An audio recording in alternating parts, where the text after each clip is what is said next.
There is a military unit in American history that spent 191 consecutive days in active combat, more than any other American unit in World War I. They never lost man to capture. They never lost a foot of ground they had been ordered to hold. They were awarded the Croix de Guerre, France's highest military honor, as an entire regiment. And when they came home to New York City, they marched up Fifth Avenue to a parade that hundreds of thousands of people came out to watch. 2 weeks later, those same men could not sit at a lunch counter in Manhattan. They were the 369th Infantry Regiment.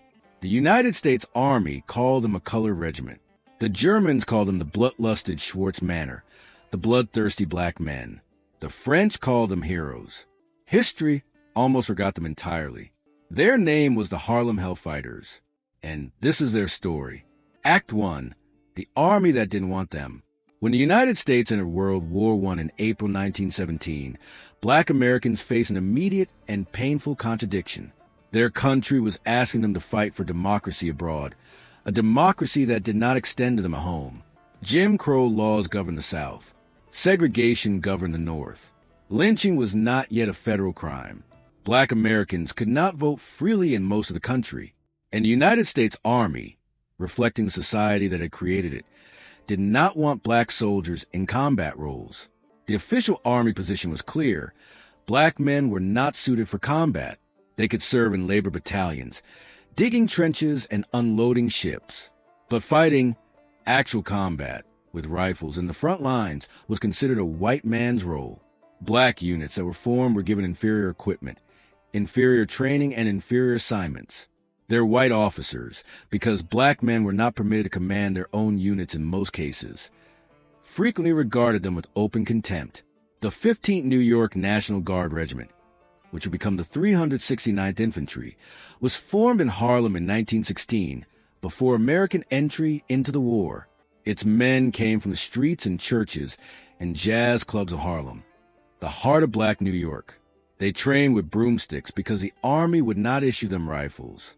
They trained in facilities that white units had rejected as inadequate. They were told repeatedly in various ways that they were not real soldiers and would never be real soldiers. They trained anyway. Act 2. The French Army takes them.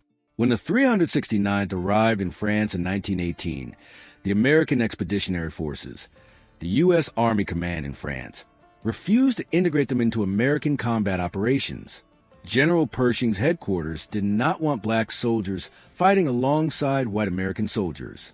The solution they devised was to give the 369th to someone else entirely. They were assigned to the French Army. The French had no such racial restrictions. They had been fighting for 4 years. They needed soldiers. The men of the 369th were issued French weapons, French equipment, French rations, and placed under French command. And for the first time in their military experience, they were treated as soldiers, not as a problem to be managed, not as an experiment to be supervised, but as fighting men expected to do what fighting men do. They exceeded every expectation. The 369th went into the front lines in the Argonne sector, one of the most heavily contested and dangerous sections of the Western Front. They held their positions under artillery bombardment. They conducted raids into German trenches. They fought in conditions that broke other units and held together. In 191 consecutive days of combat, the longest of any American unit in the war, they did not retreat. They did not surrender. They did not lose a single soldier to capture. Act 3. Henry Johnson and Needham Roberts. Of all the individual stories of valor within the 369th, none became more famous than the story of Henry Johnson and Needham Roberts, two young soldiers from Albany, New York, who, on the night of May 14, 1918, faced something that should have killed them both. Johnson and Roberts were on sentry duty in the French trenches when a German raiding party, estimated at between 12 and 24 men, attacked their position.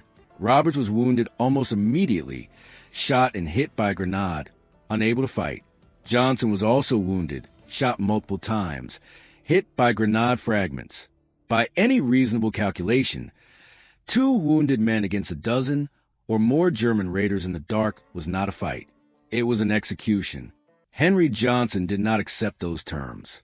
Armed with his rifle, which he used as a club after it jammed, his BOLO knife, and what witnesses later described as a ferocity that seemed to come from somewhere beyond ordinary human capacity, Johnson fought the entire German raiding party alone.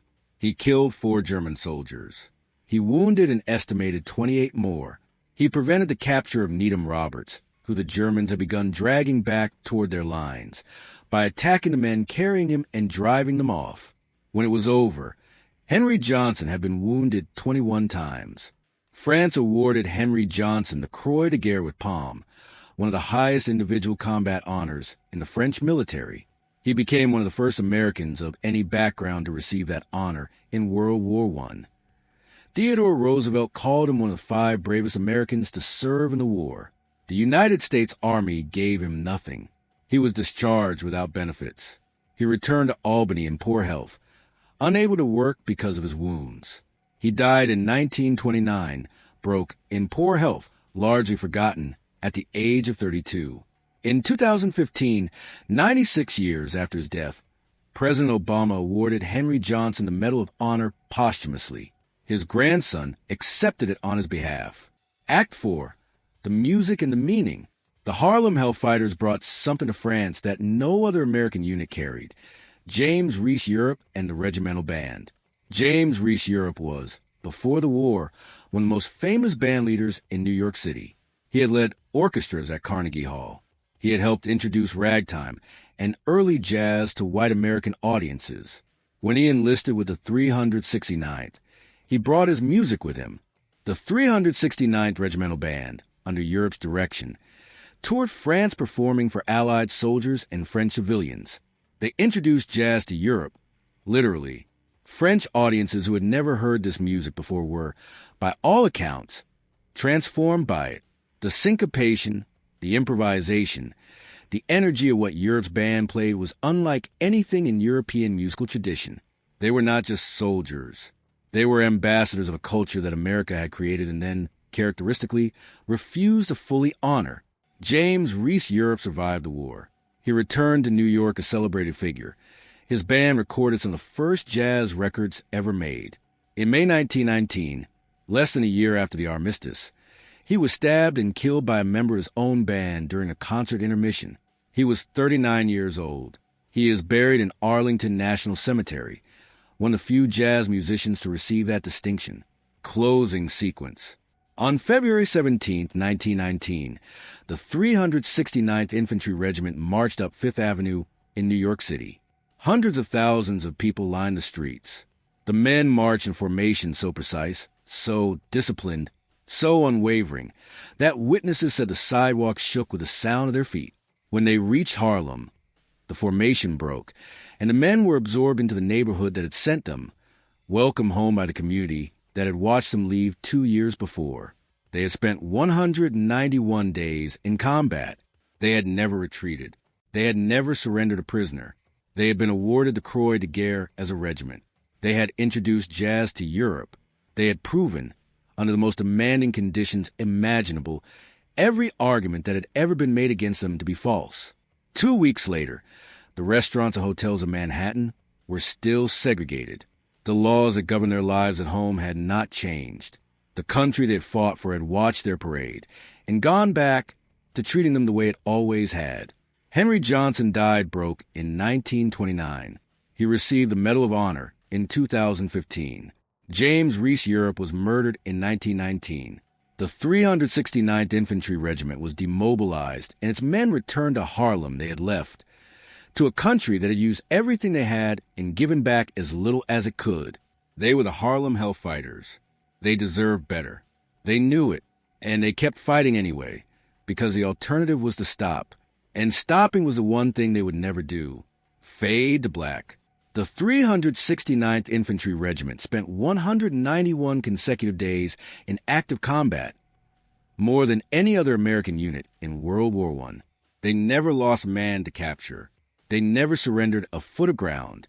The entire regiment was awarded the Croix de Guerre by France. Henry Johnson was awarded the Medal of Honor in 2015, 96 years after his